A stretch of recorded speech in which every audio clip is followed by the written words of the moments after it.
Murs délabrés et méconnaissables, toitures emportées, portes et fenêtres enlevées, permettant au soleil de darder ses rayons de feu sur un sol joncé d'ordures. Nous sommes au pavillon René Caillé de Bakel. L'édifice surplombe la capitale du Goy supérieur et inférieur sur une colline dans le quartier Montagne Centrale. Ce patrimoine historique, construit en 1889, est une trace de l'époque coloniale. Ce poste servait à quoi? Actuellement, c'est-à-dire après le pavillon René Caillé, nous allons revenir. C'était le poste qui servait de quoi? De rapatriement aux malades du Soudan. Il fallait trouver un endroit idéal pour loger les malades venant du Soudan. Et dans ce cadre-là, le pavillon a été créé. Quand René Caillé est passé ici, en tant que navigateur, en tant que un riche patron des navigateurs français, il est tombé malade à Bakel. Il a séjourné ici pendant 3 jours. Ils ont dit que c'est entre 1890, d'autres dans les sources orales, on dit que c'est à partir de 1897. Là, quand il est tombé ici, il faudra savoir quand même que René Caillé a séjourné à Bakel. Ils ont dit, au lieu que Federbe a dit, ils ont revu, la tour qui est à Grimpalais porte le nom du commandant décédé. La tour qui se trouve au sud porte le nom du colonel Bruy.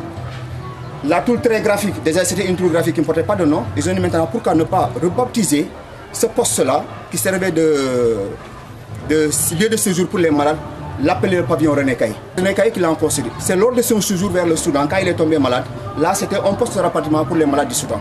Ce pavillon patrimoine de l'humanité a tour à tour servi de centre de lecture et d'animation culturelle en 1988 et de base aux militaires sénégalais lors des événements de 1989.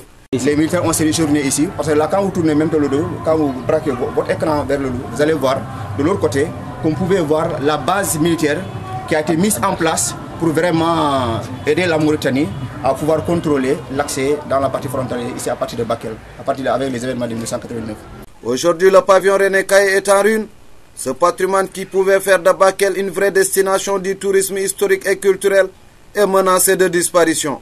Et sa mort peut avoir des conséquences négatives pour les générations futures. Mais nous avons vu aujourd'hui que le pavillon est en ruine. C'est ce patrimoine qui dort ici.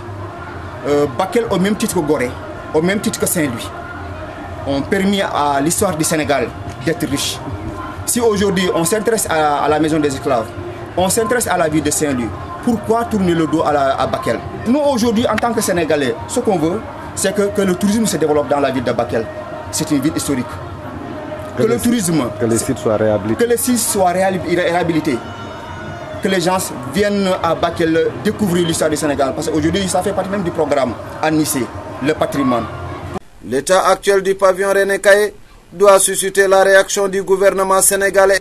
Sauver ce patrimoine, c'est préserver la mémoire collective de la France et du Sénégal. Alassane Diallo Bakel, Radio-Télévision Walfadjri.